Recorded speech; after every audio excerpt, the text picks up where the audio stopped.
Hey, how you doing? Nope, my name's not Michael. I'm the Lawnmower lady, and I like fixing small engines.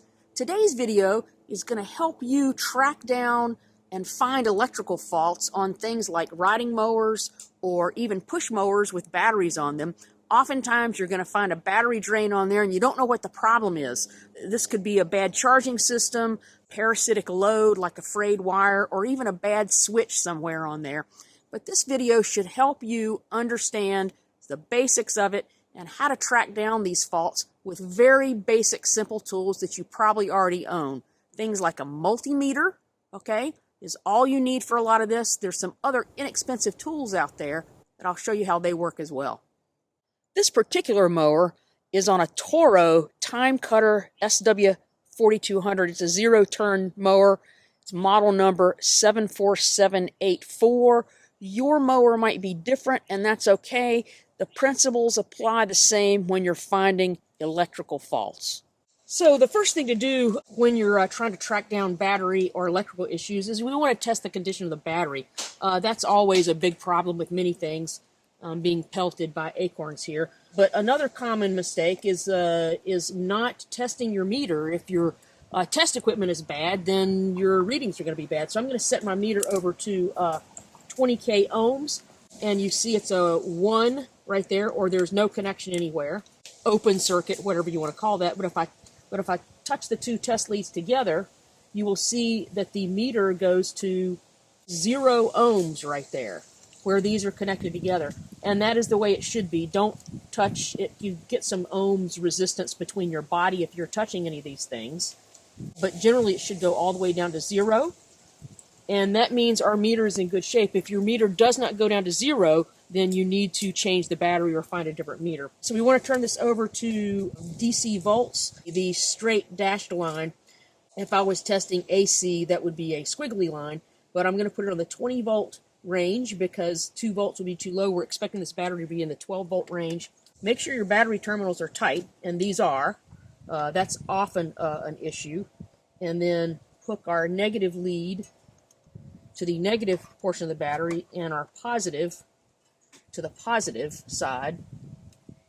And so our battery only has 10.61 volts, which is really obviously the battery is low. It's not going to start like this. But generally speaking, any sort of battery testing you want to do needs to be done on a fully charged battery. But before we go too far, I'm going to test for a couple of other things right here. I want to test to see if there's a short in the solenoid at this point, which we can do even with a low voltage battery. The simplest thing to do right here is to test the connection between the positive lead, which is here, which goes directly to the starter solenoid. And this is, and we see that same 10-some volts. It's gone down a little bit because if we do try to start it, I'm not going to do this too long, you can see that the voltage on the battery when it's trying to start goes way down to below 8 point whatever. I'm not going to do that long because that's really not makes for a happy starter at that point. Testing here, see there's that same 10 point some volts. And then on the other side, there's no voltage, which means there's no leaking voltage on this solenoid between the input and output side. And this side goes directly to the starter. This is a what's known as a smart charger, and sometimes they're just too smart for really dead batteries. But I'm going to set this on 12 volt and 6 amp, the highest charge. And if this won't work, I'm going to have to break down and get the old-fashioned dumb battery charger, which sometimes are better in these circumstances. Hook up my test leads first before I plug in the charger. There's that.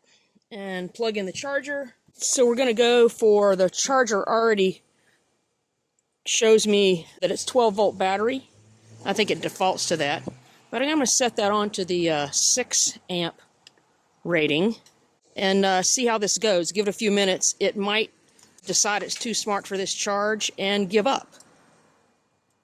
Yep, I think this battery, this battery charger is too smart for this. Let's get out the meter and see what it says at this point, because we know this is wrong. So the meter here says there's 12.7 volts, and that is indeed the charge that's going into this battery. but this battery is clearly not charged, because if I take it off the charger,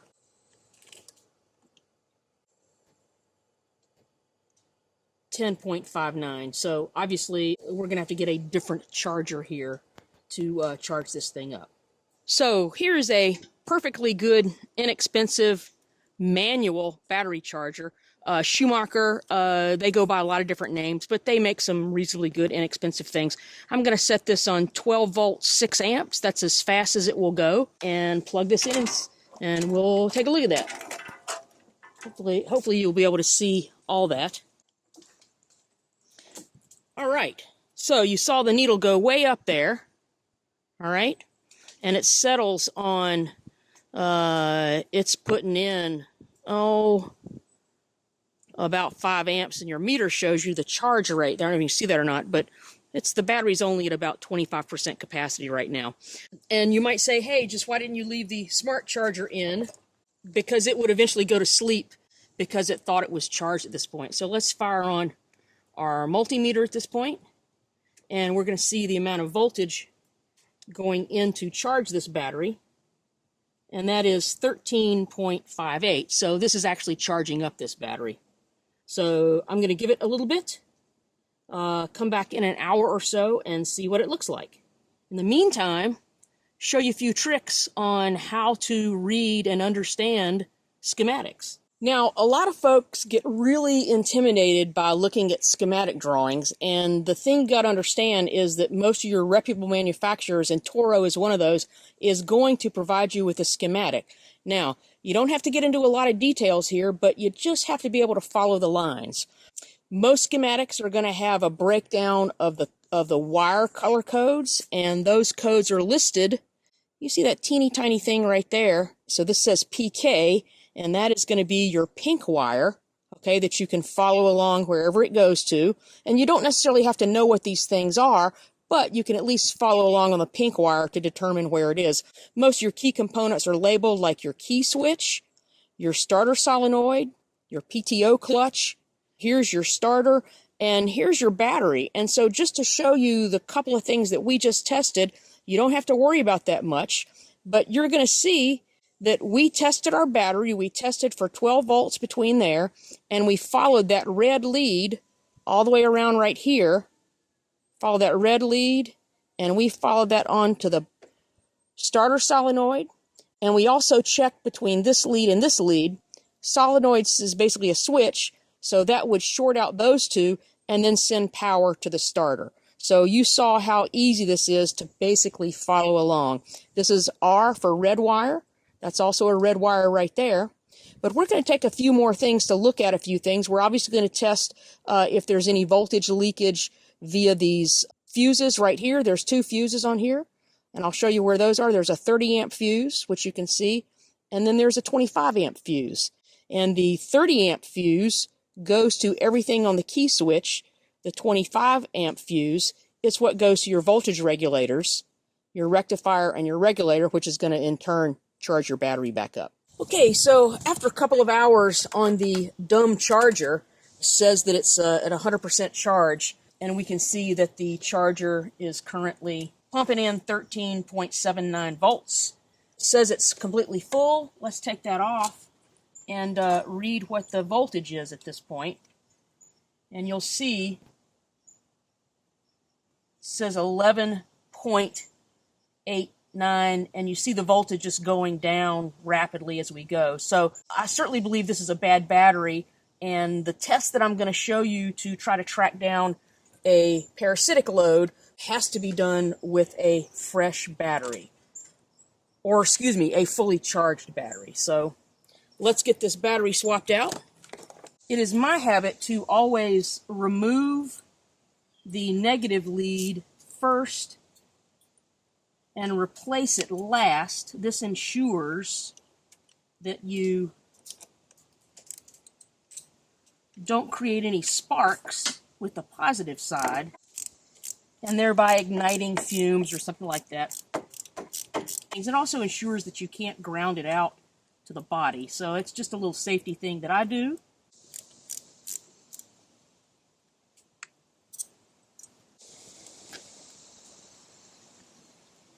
So there was a little bit of liquid under this battery. I don't know if it's just wet leaves or what, but it could be some battery acid. So I just mixed up a couple of teaspoons of baking soda and water.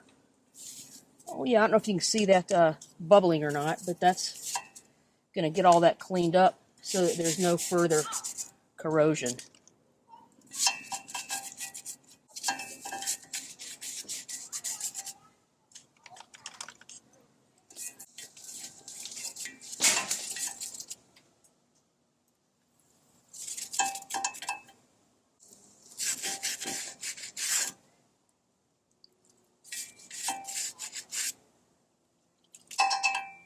All right, hopefully that'll take care of that corrosion. So the guy that owns this has actually already bought another battery for this, but he was reluctant to put it in without knowing if there was something else wrong, either with the charging system or frayed wire or parasitic load. But I'm going to put that new battery in, and I'm going to show you how to test that new battery a couple of different ways with again, with your basic multimeter and another type of battery. This is an inexpensive tester that you can purchase that will actually put a load on the battery and show you what it's like if it's charging. This will also test the battery health and also the charging system. A new battery, it's been charged up and it's ready to go. And the way this works is you hook the test leads up to the negative and positive. Then you're going to read what the voltage is. You want 12.5 volts, whatever like that. But the unique feature of this is you turn on this momentary switch right here. That's like a big resistance heater. It actually puts a load on the battery to simulate cranking it up. And then at that point in time, you would look on here to find out where your cold cranking amps are. So if the needle is right in between here and on this particular battery, this has a cold cranking amps of, I don't know if you can see that or not, 300. So we're going to be looking to make sure to know that this battery is a good battery or a healthy battery if that needle goes down and stays right in between where you see that 200 and 400 right there. And generally speaking, you really shouldn't try to do this test with a battery that just came off the charger. It should rest for a little while longer. So as you can see, it is up here at 12.8 volts, something like that. Okay, is according to this. Now I'm going to hold this button down for a couple of seconds, and I want you to watch where that needle goes to.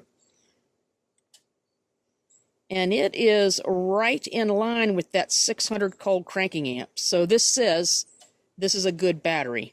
And when it goes back, you see it's now taking a load off of there. It's a little weaker than it was before because now we're only at 12 volts right now. So I'm pretty convinced that it's just a bad battery that this guy had, but we don't know why the battery went dead. It could be just age, it could be a parasitic load, it could be a bad charging system, but with a simple multimeter, I'm going to show you how to track down, give you some ideas of what to look for. You have to have a multimeter that does volts as well as amps, and I'm going to show you on two different ways with a multimeter.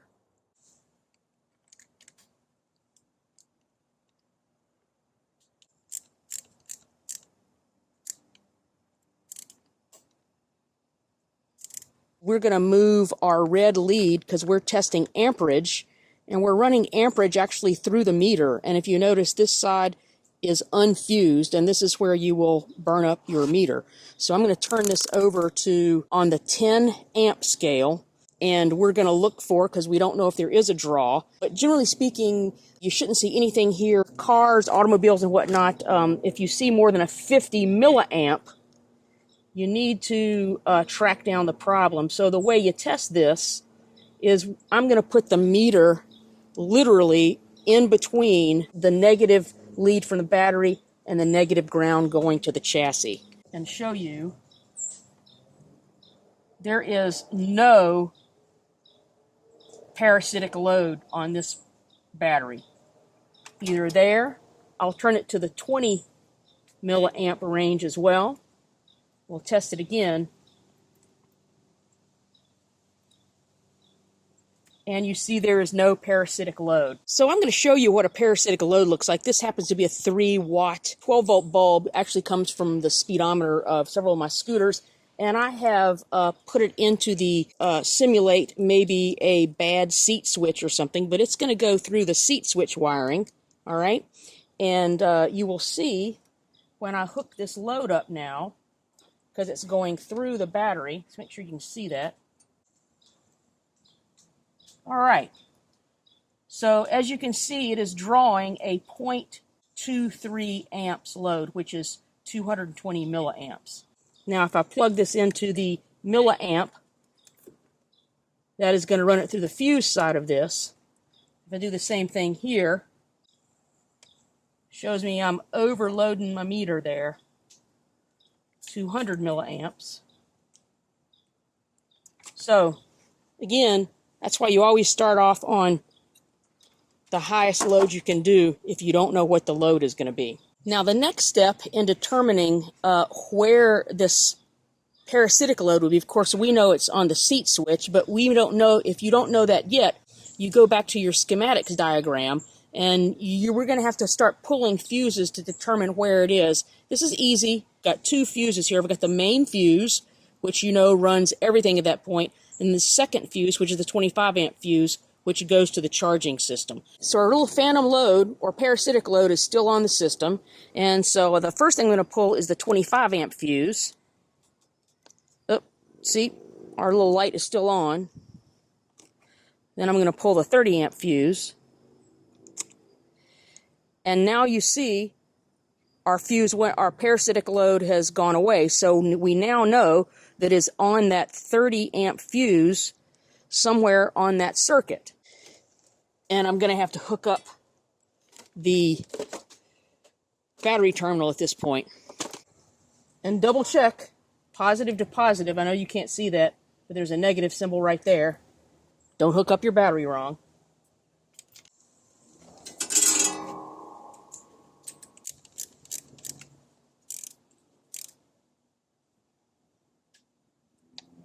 So we've moved our lead over here. We're going to go over here to 20 DC volts, and we're going to start looking for voltage on a wire. I know our phantom load is on the seat wiring because that's where I put it there, or our parasitic load.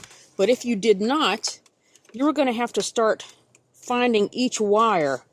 And there's a couple of ways to do this. I'm connecting up the ground to my black test lead right here.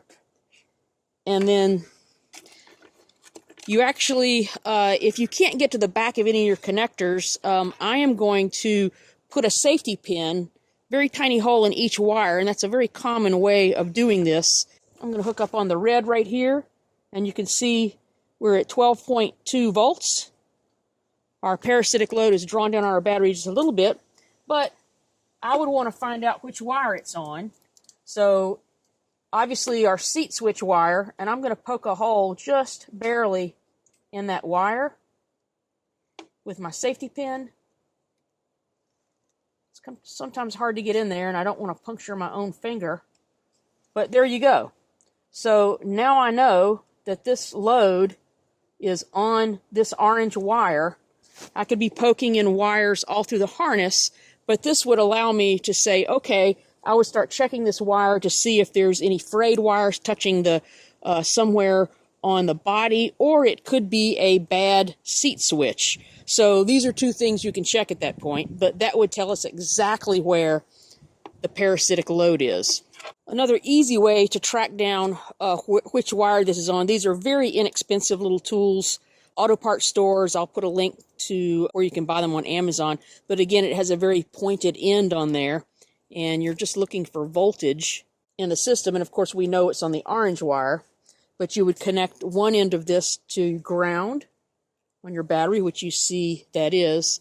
And then we'll just connect in this side right here. And you see this lights up, showing you that I've found the wire that has that phantom load on there, or parasitic load at that point. So there's a second way to check for a parasitic load, and we'll get to that in a minute. But what you want to do at this point, without any special tools, again, with your regular multimeter, you're going to set your multimeter on millivolts right there. And if you notice my little parasitic load is turned off right now because I have taken it out of the circuit. And typically you want to find, you can take on your fuses if we didn't know which fuse this was on. Of course, we know it's on the 30 amp at this point. But without a parasitic load, you could go down these fuses and you'll see it. Watch the meter. It'll go from some number and it'll go down to 0 and stay there. All right. Sometimes it takes about 3 or 4 seconds to get down there. But here I'm on the 25, goes right to 0. I'm going to show you what this looks like with our parasitic load on here. Let me hook that up again. All right. Again, you see the same on the 25 amp fuse. There's no voltage drop there in millivolts. And then the next one on here, we're going to see that's, oops, my meter fell off of there. We're at about 0.2 millivolts, all right? And that's pretty consistent. So I've moved the meter back over to 20 volts on DC, and I've hooked up my alligator clips on the battery. You now see the battery has 12.7 volts on it. So we're going to test the charging system and the health of this battery. The way we do that is we're going to watch the voltage drop as I start this thing up. So let's see what happens here. Let's do a little bit of choke right here. Tire it up.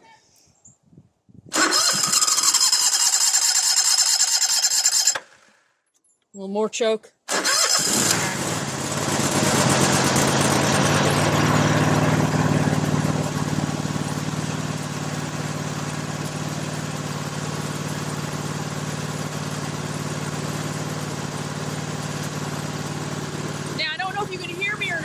But you saw that voltage go down to around 10 volts, and that's about the minimum that you need to get one of these things to start up.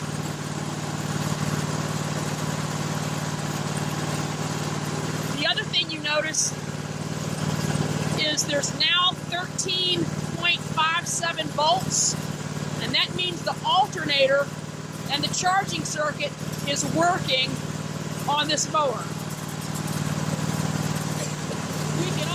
Test our charging system with this other battery tester, and we're going to read to make sure that it's in that range right there.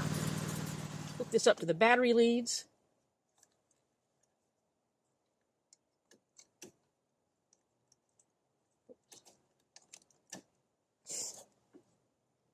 And you can see needle's up around the 13 mark. Let's fire it up. You're going to watch the needle go down. And remember, 300 cold cranking amps, we don't want it to get below that, 10 or so volts. I'm going to start this kind of slow, then I'm going to speed it up, the RPM, because you'll see it should go back to that range.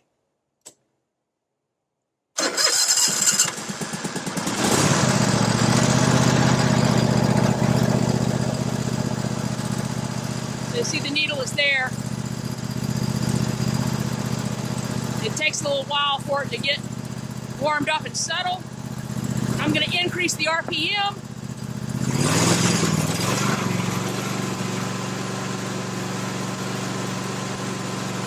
And you see the needle is just on the edge of good charging. And we knew that from the last test. Another place to look for potential wiring problems or short circuits or faults is, you see this is some custom wiring right here. This is always suspicious potential for something to go awry. This actually is from the, I've removed the electronic parking brake, and as you can see, this wiring somehow goes onto that switch and bypasses either the seat switch, I'm not sure which one, or maybe that's the reverse and forward. Maybe this is going to the switch that controls the blades so you can't mow in reverse. But anyway, these are always places to be suspicious of faulty or less than pristine wiring. Things like these jumpers right there. So I think I've eliminated everything that could cause a drain on this battery, so I'm convinced this really was a bad battery to begin with. If you got some value from this video, please push the like button. It really helps the channel. I appreciate it. Remember, I'm the Lawnmower Lady, and as I'm fond of saying, mow happy. Thanks for watching. I don't know if you can see that or not. I hope you can. Yes. And then you drop your safety pin.